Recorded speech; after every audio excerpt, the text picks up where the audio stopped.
Hi, I'm Randy Folliard, and on today's Discover the Truth, we delve into the Bible once more. We ask, do we find prophecy in the first 5 books of the law?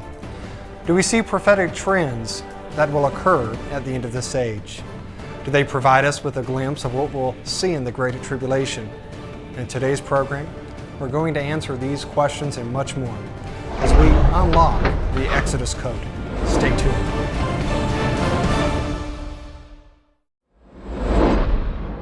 From the time of the Messiah to our modern technological age, much Bible truth has been lost. With the melding of foreign philosophies and teachings unknown to the believers of the first century, the early church began a transformation away from its Hebrew origins. The question we need to ask ourselves is, just how far did it go?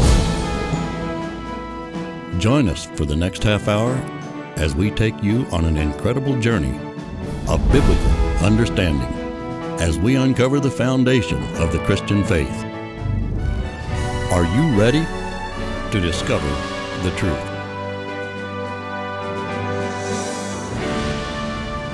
Well, I'd like to welcome you to another episode of Discover the Truth and say that it's a blessing to be with you today. In this program, we're going to be speaking about the many striking parallels between 2 books. In one book, we find the foundation of Yahweh's law, and in the other, we find a prophetic message for the end of this age. I'm speaking about Exodus and Revelation. Much of what we find in Exodus will happen again before our Savior's coming. Solomon, in Ecclesiastes chapter 1, verse 9, said these words, "What has been done will be done again. There is nothing new under the sun."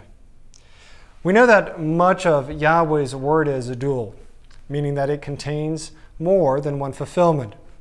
For example, Daniel and the Messiah both prophesied of the abomination of desolation. This was once fulfilled by Antiochus Epiphanes IV and will be fulfilled again by the man of sin. Why is this important? Number one, if we find what we find in Exodus will happen again, we partially know what to anticipate prophetically. And number 2, it shows the amazing continuity between Old and New Testament. Now, the first similarity I want to explore is the fact that we find 2 witnesses within both books. The first example is found in Exodus chapter 4, verse 15. It says, "And thou shalt speak unto him, and put my words in his mouth, and I will be with thy mouth and with his mouth, and will teach you what you should do. And he shall be thy spokesman unto the people. And he shall be to thee instead of a mouth, and thou shalt be to him instead of Elohim. And thou shalt take this rod in thine hand, wherewith thou shalt do signs." So from this account, we find 2 men, Moses and Aaron, who would stand against one of the greatest empires in all of history. Think about what these men accomplished by the strength and power of Almighty Yahweh, their Father in heaven. They were able to pour 10 devastating plagues upon the Egyptians.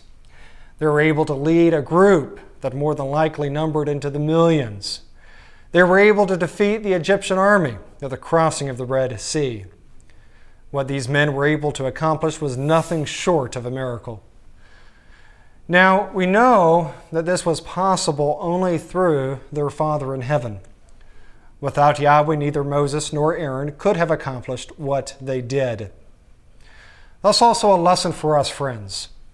All that we have, and all that we've been given, and all that we've accomplished is a gift from our Father in heaven. Now, is there an example of 2 men like Moses and Aaron standing against impossible odds in the book of Revelation? Well, absolutely. We find 2 like men in Revelation chapter 11, verse 3. It says, "And I will give power unto my 2 witnesses, and they shall prophesy 1,260 days, clothed in sackcloth. These are 2 olive trees, and the 2 candlesticks standing before the Elohim of the earth. And if any man will hurt them, fire proceedeth out of their mouth, and devoureth their enemies. And if any man will hurt them, he must in this manner be killed.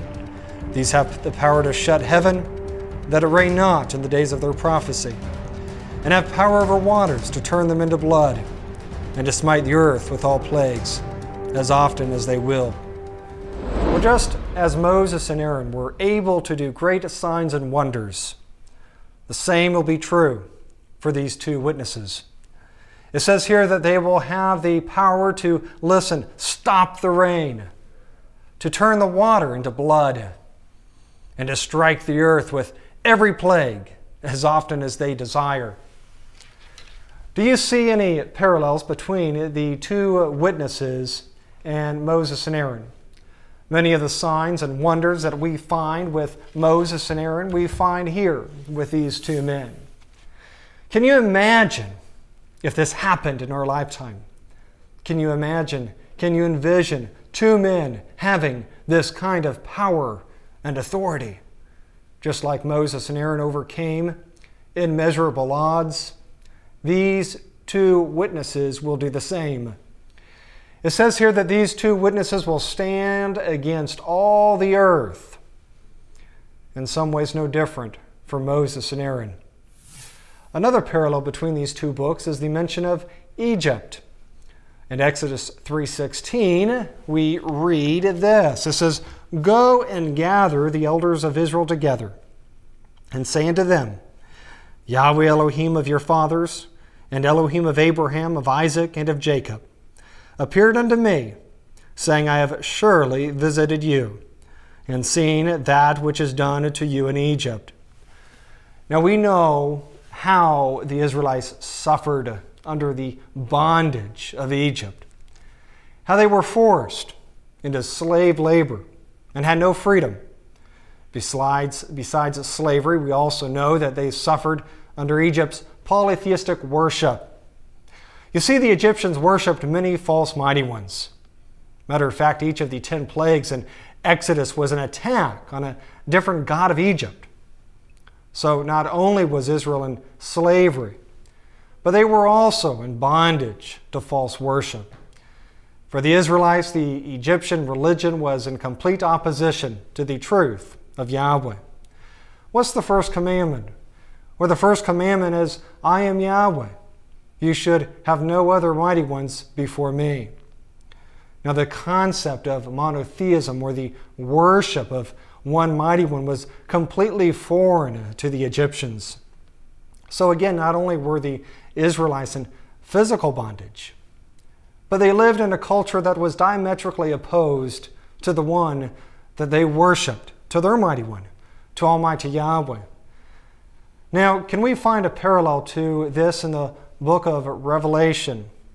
In Revelation chapter 11, verse 7, we find a reference to Egypt.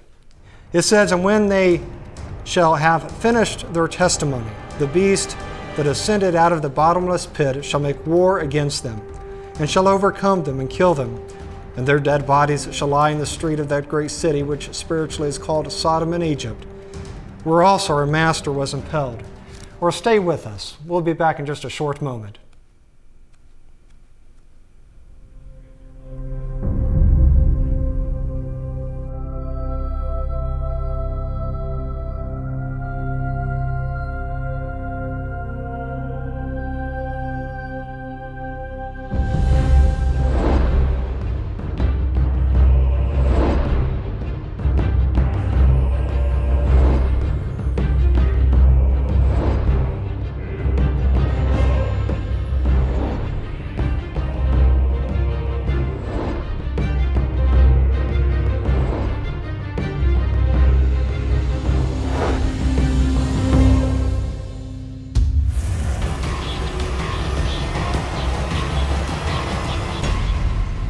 Astonishing Bible truths your church never taught.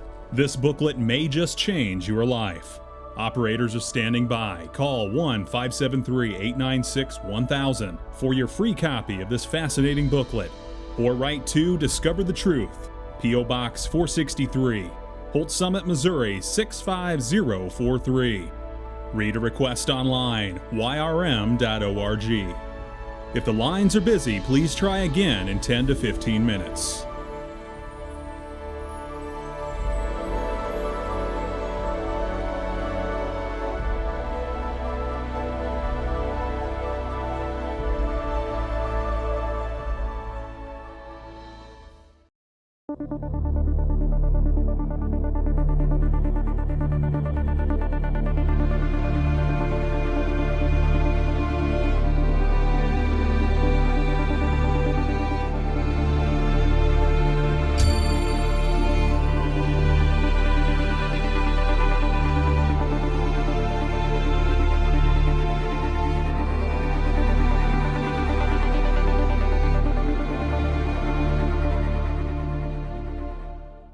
Well, welcome back.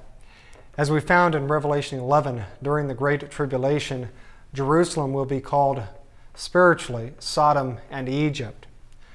Understand that this name is of spiritual significance. What do I mean by this?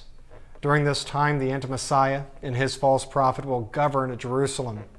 Because of this reason, this city will spiritually be defined and be defiled by sin and evil. Now, when you think of Sodom and Egypt, what are some of the attributes that come to mind? When I think of these two cities, I think of sin, perversion, persecution, corruption, false worship, and slavery. All of these words describe the circumstance, the culture, and the religion of what we'll see when these two witnesses prophesy. So again, like Moses and Aaron before them, the two witnesses will have to survive in a culture that thrives on sin, persecution, and yes, even false worship. Again, what will be, has been. As the Israelites suffered under a system that only offered oppression and idolatry, those in Yahweh's truth during this time will have the same condition, the same tribulation, the same false worship, and the same perversion to overcome. We also find a parallel with the 10 plagues of Egypt. For example, in Exodus chapter 7, verse 17, we find the first plague of Egypt. It says, "Thus saith Yahweh, in this thou shalt know that I am Yahweh. Behold, I will smite with the rod that is in my hand upon the waters which were in the river. And they shall be turned to blood, and the fish that is in the river shall die, and the river shall stink, and the Egyptians shall loathe to drink of the waters of the river. And Yahweh spake unto Moses, saying to Aaron, Take thy rod and stretch out thine hand upon the waters of Egypt, upon their streams, upon their rivers, and upon their ponds, and upon all the pools of water, that they may become blood, and that there may be blood throughout all the land of Egypt, both in vessels of wood and in vessels of stone." We find here that Moses turned the water in the river Nile to blood. Now, there are several reasons why this plague is significant. Number one, the Nile River was the main water supply for the Egyptians. Without this river, it's very possible historically that there would have been no Egyptian kingdom. So from this perspective, this plague was devastating to the people of Egypt. Now for Yahweh, I believe that there was a deeper lesson for the Egyptians. This plague was an attack on their pagan religion, specifically on two Egyptian gods. The first was Hapi, which was a spirit of the Nile, and the second was Kun, which was the guardian of the Nile. So again, by this first plague, Yahweh not only struck the water supply, but also assaulted the Egyptian religion. Now we find a similar plague in Revelation. The first example of this is found in chapter 8, verse 8. It says, "And the second angel sounded, and as it were a great mountain burning with fire was cast into the sea. And the third part of the sea became blood, and the third part of the creatures which were in the sea, and had life, died, and the third part of the ships were destroyed." As we found in Exodus, we find here in Revelation. In the future, our Father in heaven will turn the third part of the sea into blood, or like blood. It says that this will be done by a burning mountain. Some say that a massive volcano will cause this plague. Others believe that this might be a description of a poisonous algae, which depletes the oxygen and turns the water red like blood. Cases of this have actually been documented in the state of Texas. We find another example of this type of plague in Revelation chapter 8, verse 10.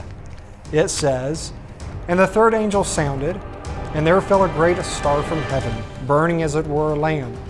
And it fell upon the third part of the rivers, and upon the fountains of waters. And the name of the star is called Wormwood.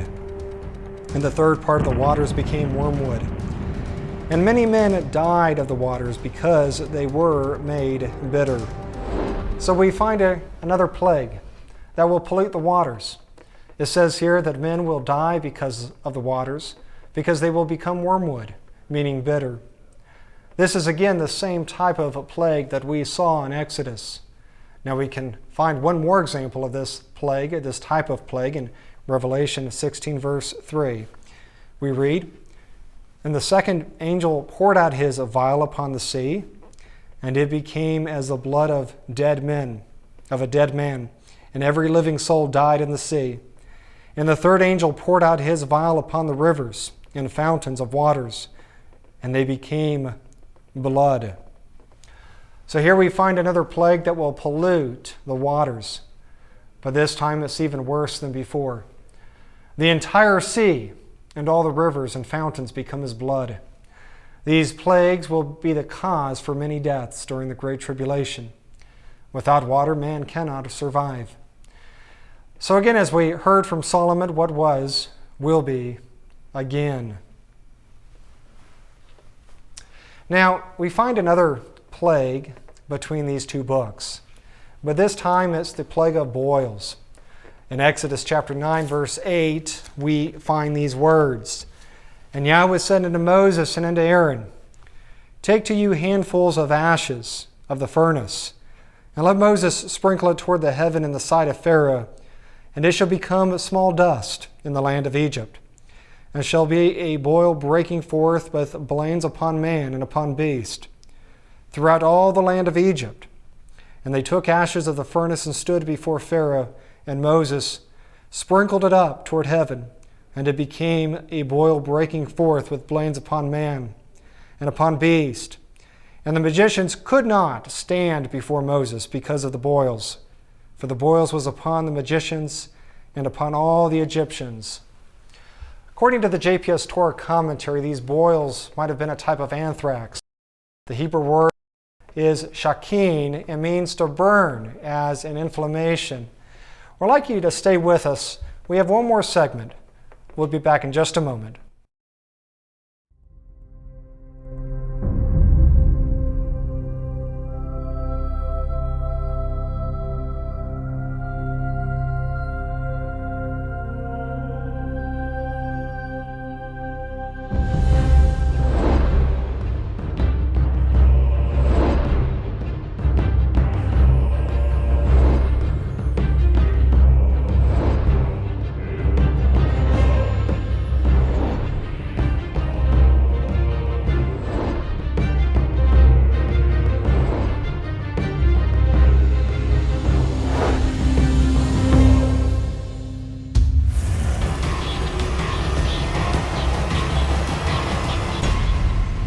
Astonishing Bible truths your church never taught.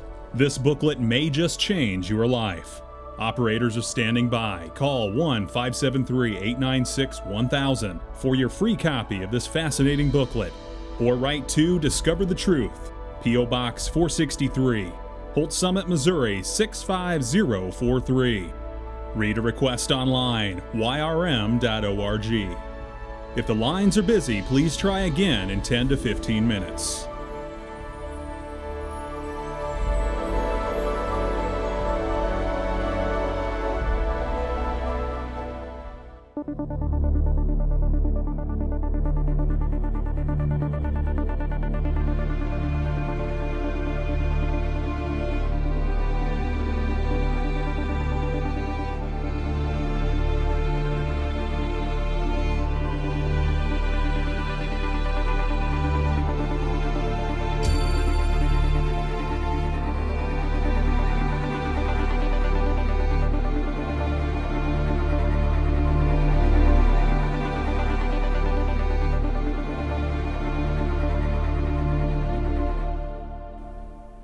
Well, welcome back.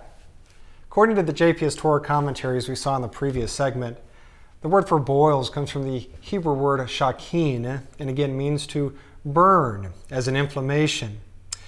We also find from the Companion Bible that the ashes that were used could have been taken from the altars that were used for human sacrifice and then offered to the deity of Typhoon. We find that this plague was more than likely, again, an attack on an Egyptian idolatry, an Egyptian deity. Notice here that even the magicians received these boils. Not only were they unable to mimic this plague, as they were with some of the previous ones, but they themselves also suffered from this plague. Yahweh wanted to show that He was the true mighty one, and that besides Him there was no other.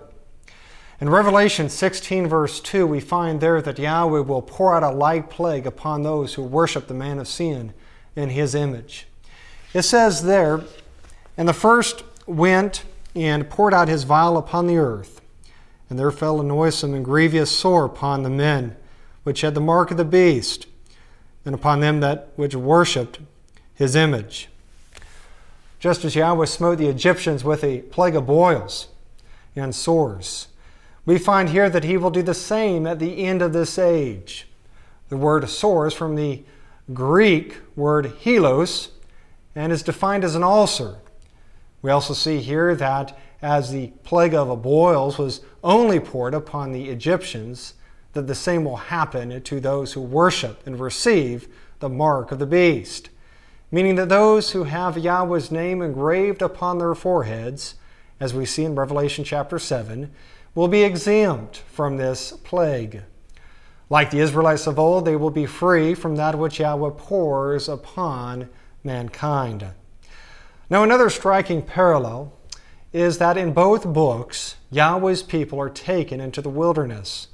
In Exodus chapter 5, verse 1, it says, "And afterward Moses and Aaron went in and told Pharaoh, Thus saith Yahweh Elohim of Israel, Let my people go, that they may hold a feast unto me in the wilderness.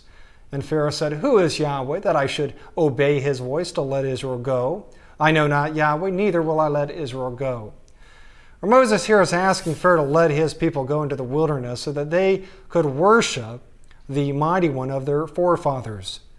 Now there are 2 points here I want to focus on. Number 1, Moses is planning to keep a feast. Keep in mind that this was prior to the giving of the law at Sinai.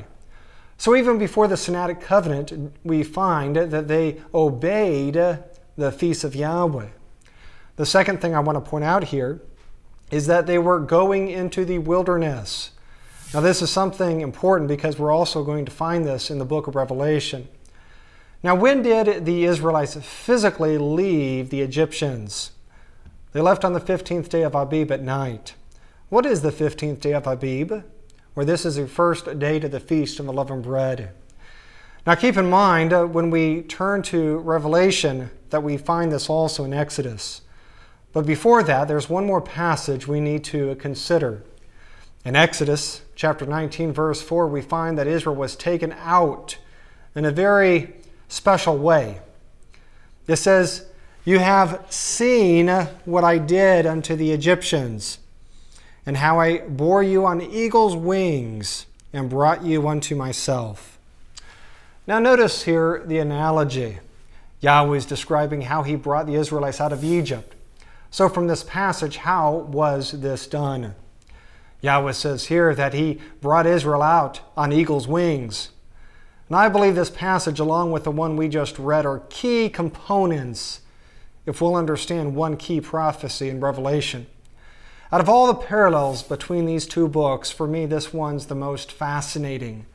In Revelation chapter 12, verse 14, we see that Yahweh will again pour and remove His people out as He did in Exodus.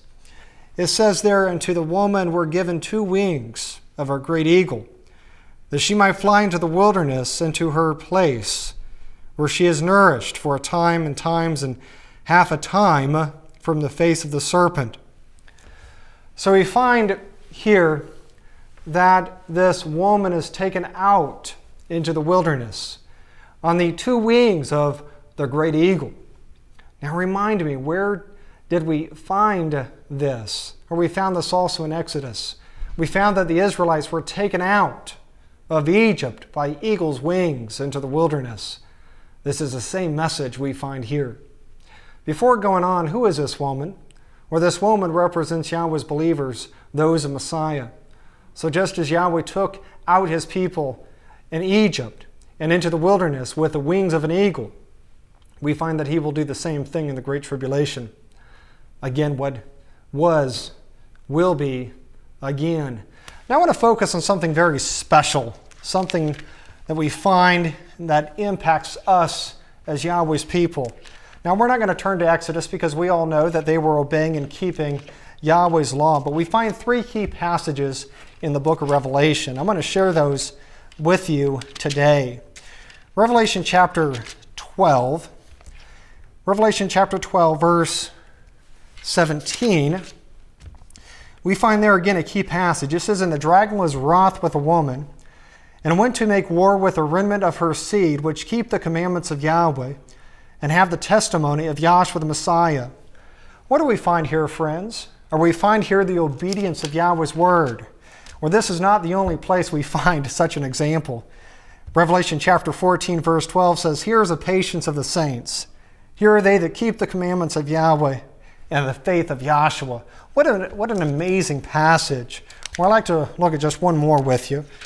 Revelation chapter 22, verse 14, it says, "Blessed are they that do his commandments, that they may have right to the tree of life and may enter in through it the gates into the city." We find here that keeping the commandments in the kingdom, as we know in Exodus, will be a requirement for Yahweh's people in the latter days.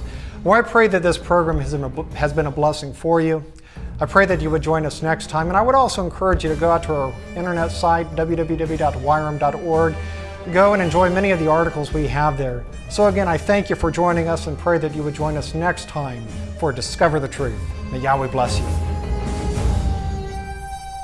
We invite you to take advantage of today's free offer by calling 1-573-896-1000 or write to Discover the Truth, P.O. Box 463, Holt Summit, Missouri 65043. Visit our website at yrm.org. There you can read and request dozens of booklets, watch hundreds of sermons, or tune in live every Sabbath, all at no cost to you. Discover the Truth is funded by our faithful partners and supporters. To donate online, visit donate.yrm.org.